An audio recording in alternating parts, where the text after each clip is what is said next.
All right, now this is the most controversial one. We're going to rant on this one. A Games, I hope you're here. I hope you're here for this because we need to talk about this right now. So strap in, guys. We are going to rant on this one. This is the one I want to rant the most, and this is a problem. Has been a problem at the Game Awards for years and years and years. So we're gonna touch on this before we're going to acknowledge the nominees. Now, best fighting game, right? Now, let's go backtrack a little bit, right? I was 6 years old. First game that I ever looked at an arcade machine was Street Fighter 2. Never, ever went back ever since. And when I came to fighting games, I stuck with Street Fighter 2, and then I went on with other fighting games. Mortal Kombat, Tekken, the King of Fighters, you name it, Samurai Showdown. The list goes on and on and on, right? I am an advocate and a proponent of fighting games. Love fighting games to death. You already know. I'm a streamer that mostly plays fighting games. I am a variety streamer, but I love fighting games. It's like my number one thing, right? Now, here's where the rant begins, right? Here's a couple of things. One, Geoff Keighley. No disrespect to Geoff Keighley. I think he's good. I think he's good at what he does, right? Great host. I'm not gonna talk down for the guy. The one thing I don't like about Geoff Keighley though is he treats fighting games as like a joke and a disrespect. What do I mean by that? I'll show you. I have the videos right here. This is why, first of all, I was taking a little long because I was supposed to start at 11:30 p.m. But I started a little later because I was looking for the Game Awards from each year, trying to nominate fighting game, best fighting game, best fighting game, whatever. So now here's the thing: the Game Awards started. Let's go back in history, right? The Game Awards started in 2003 on Spike TV. If you guys remember the Game Awards in 2003? I know I did. I've seen it.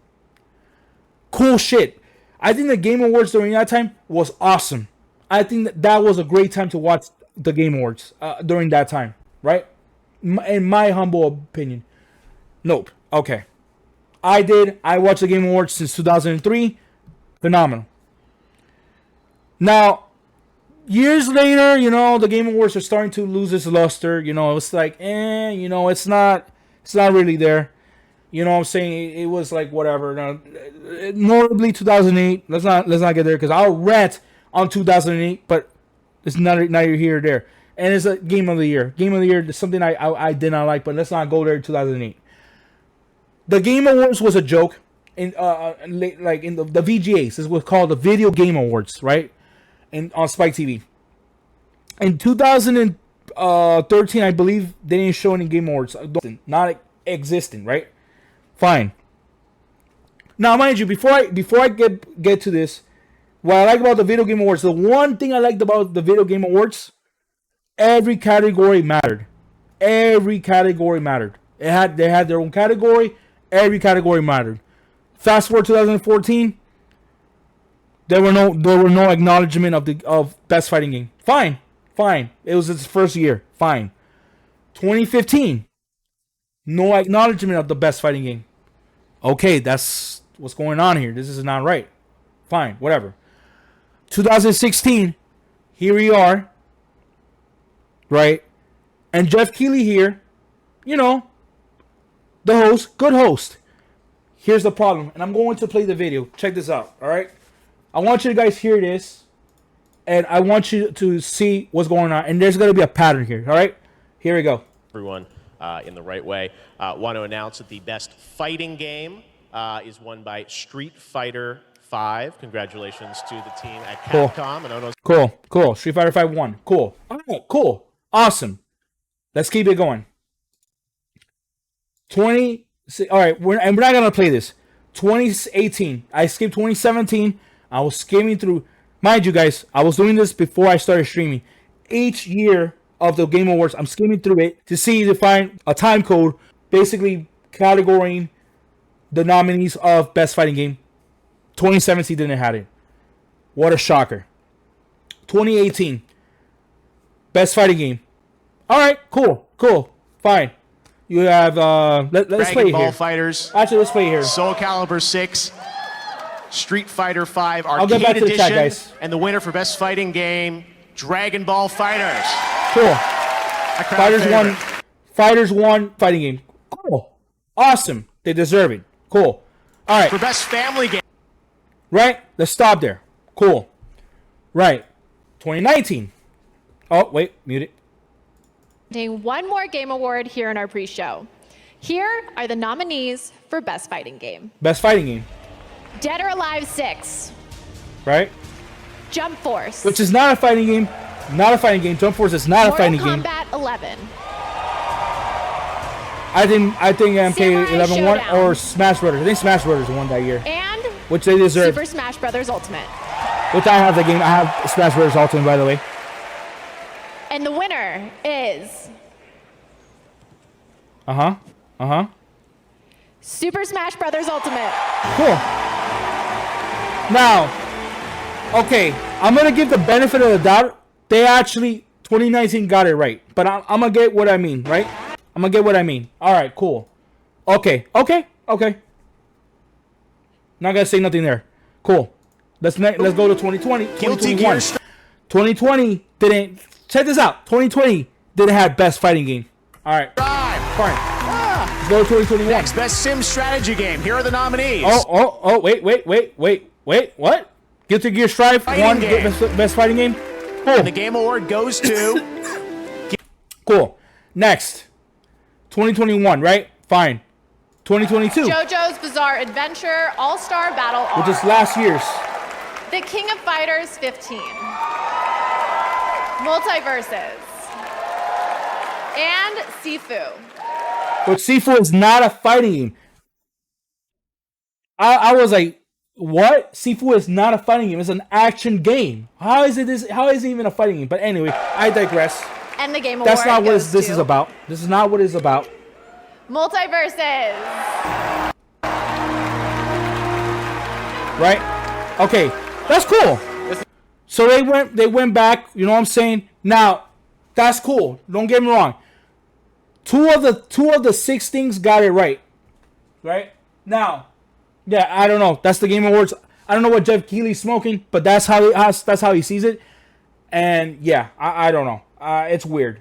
There were other fighting games that happened that year, like freaking Breaker's Revenge. They could have got a nomination. I think that game came out last year. I believe.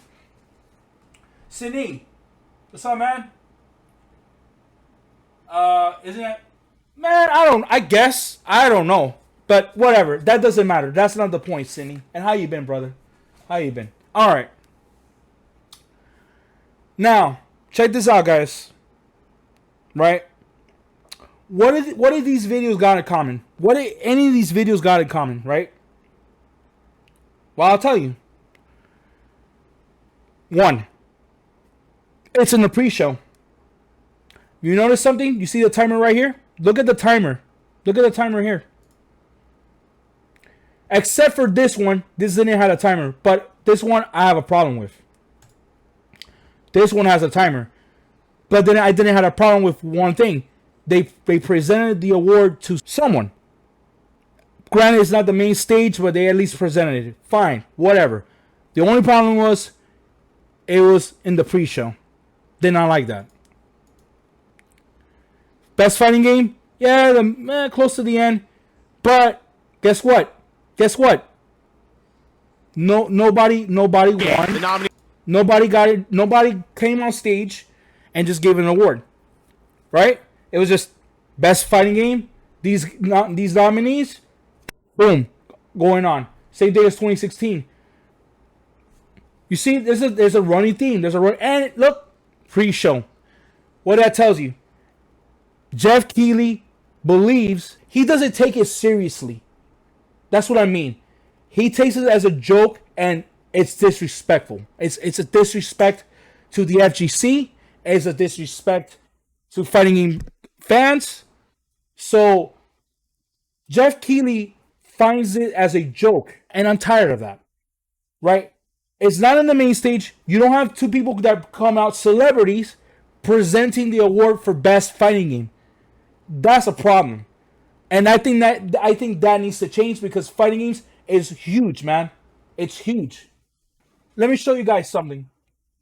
Fighting games has been a boom since 2009 because of Street Fighter 4, right? Evolution 2009. Evil 2009. Huge, man. Daigo versus Justin Wong. My God, people were talking about that. This is the match of matches.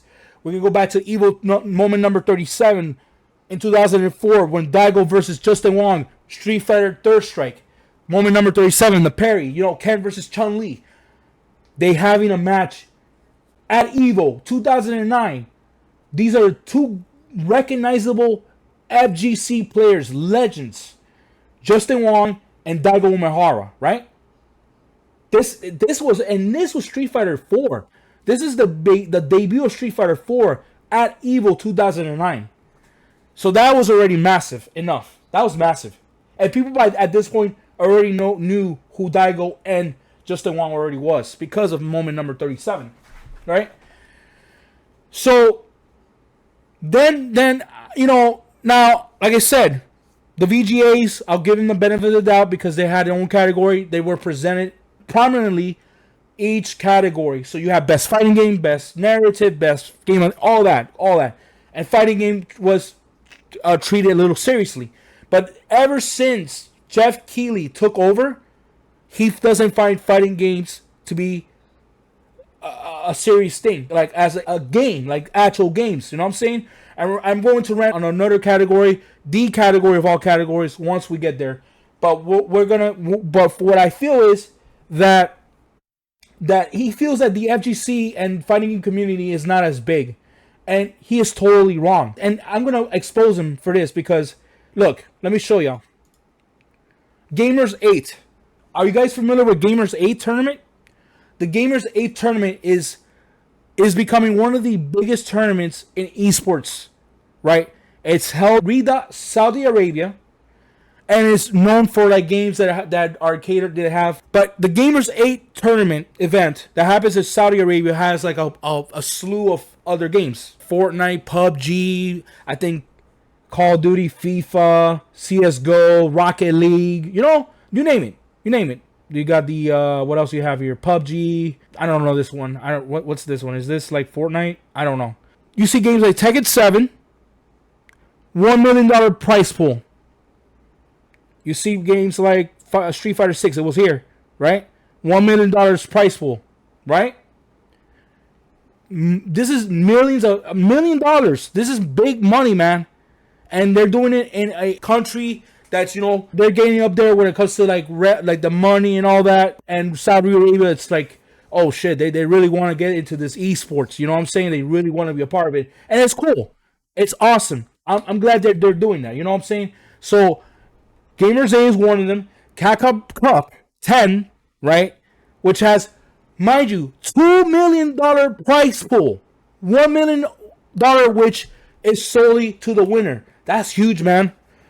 We have not seen that type of money in FGC ever. And this is like the first, right? This FGC, the fighting game community has grown, has expanded, man. And Geoff Keighley finds this as a joke. And it's like, what the hell, bro? Right? Now, Evo 2023, Street Fighter 6 had the highest entries in Evo history at a grand total of 1,100. Hey, it's me, 11,000 entries. 243 Thank you for the follow. Appreciate you. Welcome in Fonti. 11,000 followers. Biceps 11,000. Just write that on your mind, man. 11,000. Freaking 11,000 entries. That's astronomical number, man. For a fighting game tournament, that's astronomical, man. Huge, man. And Geoff Keighley, this man right here. Let me get back to this man right here. That man right there. You see that man right there? Believes that fighting games is not like where is at today. He thinks that, it's not like, your Metal Gears and all these other cool games and your Diablo 4s and your Baldur's Gate. No disrespect to any of those games. They deserve their shine. They do.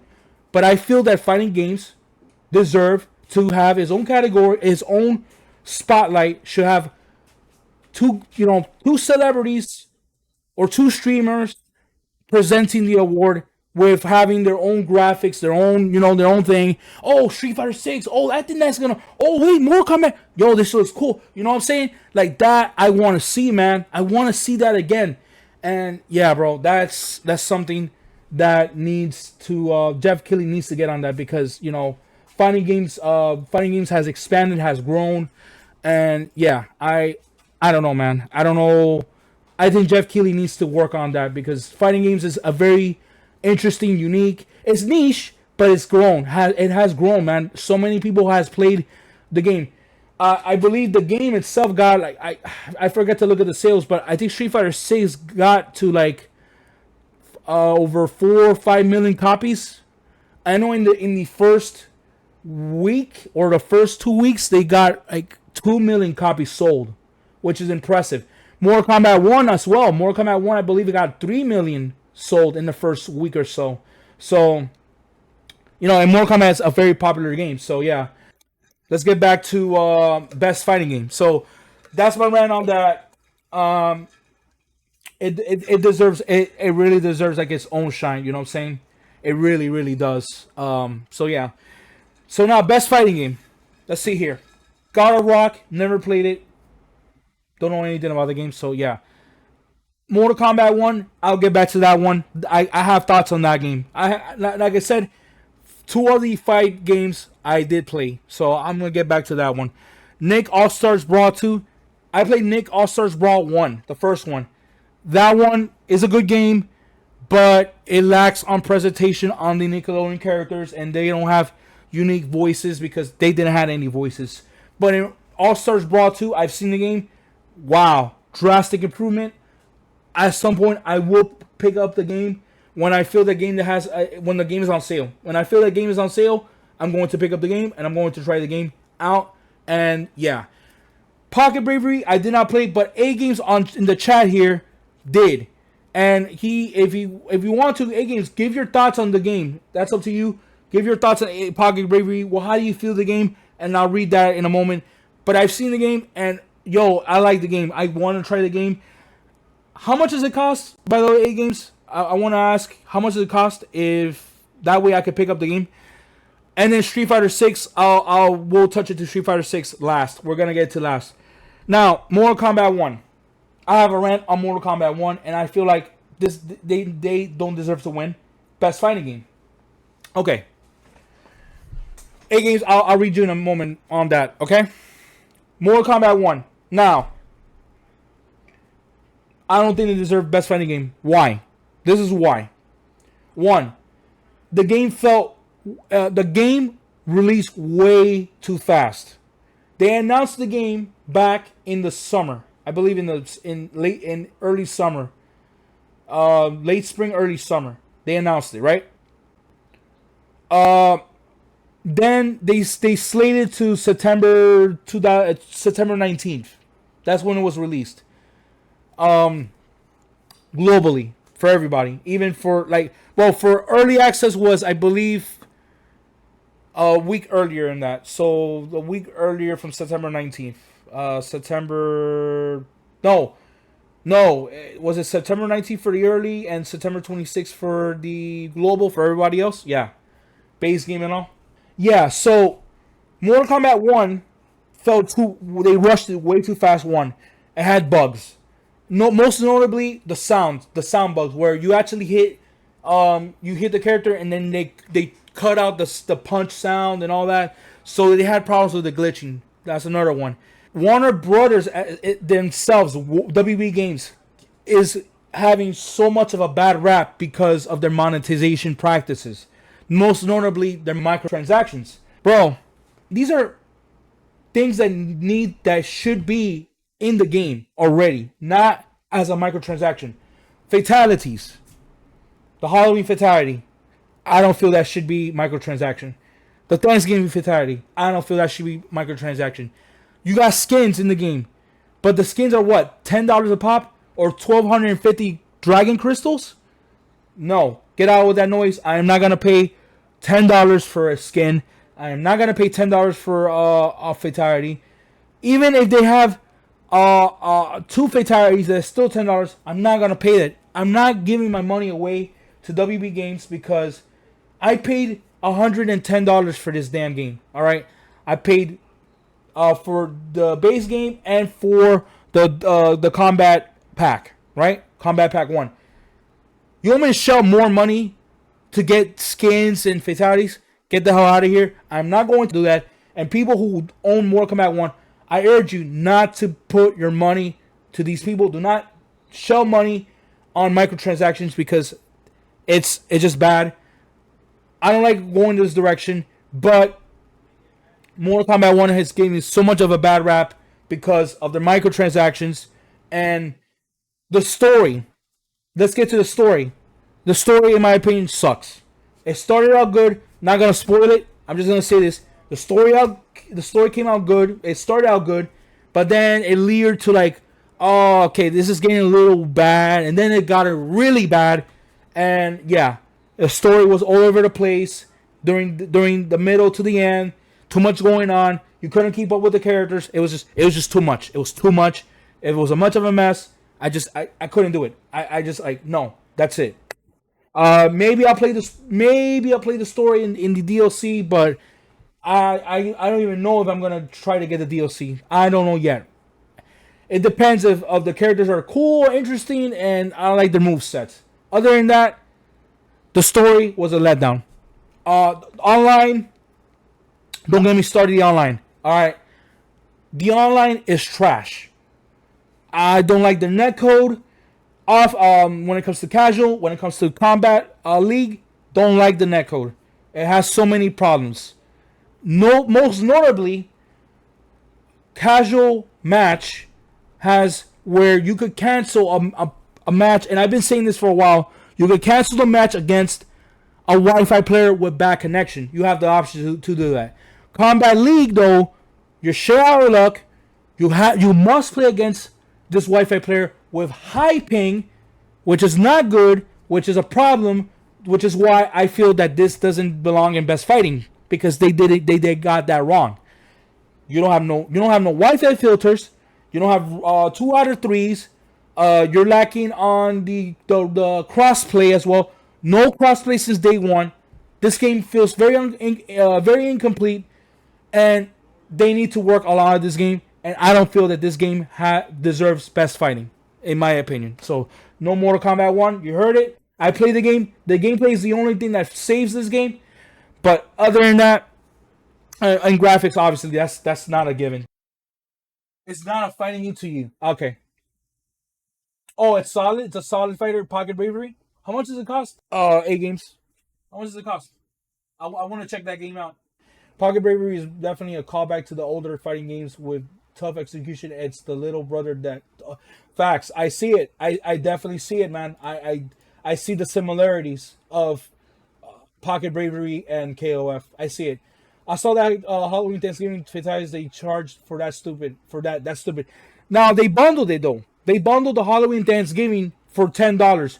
But I'm not gonna give my money, man. They don't deserve that money, man.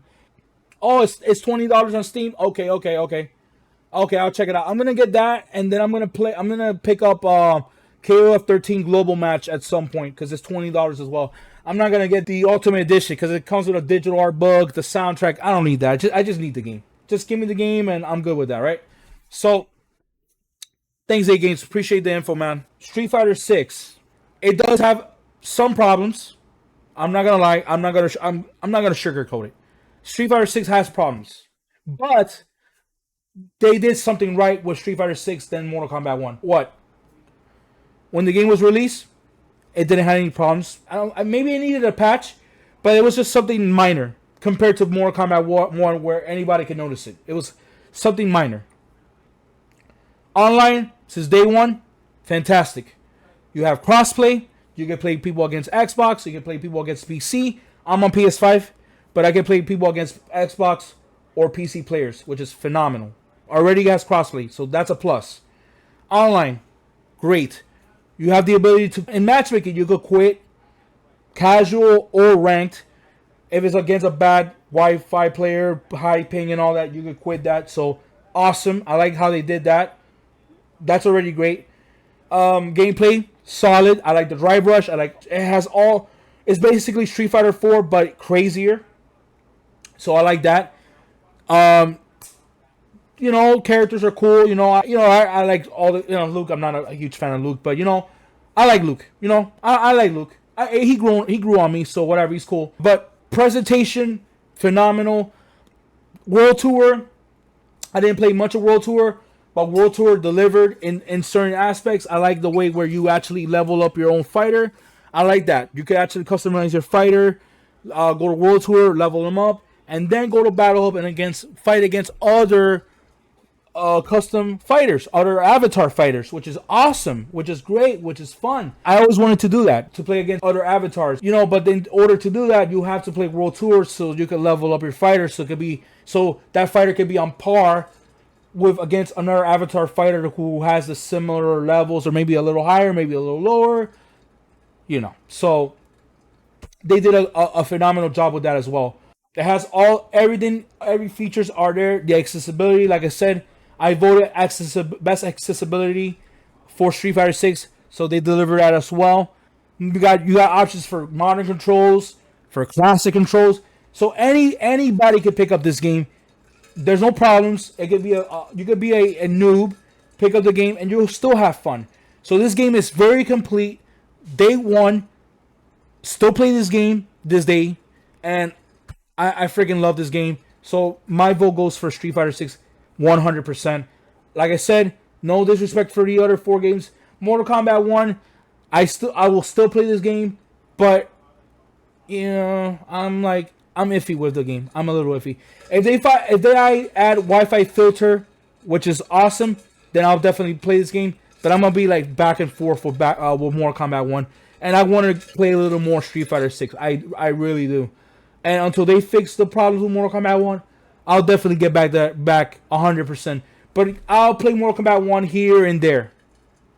It's not gonna be the same as like what it was in last month. So yeah, my vote goes for Street Fighter 6.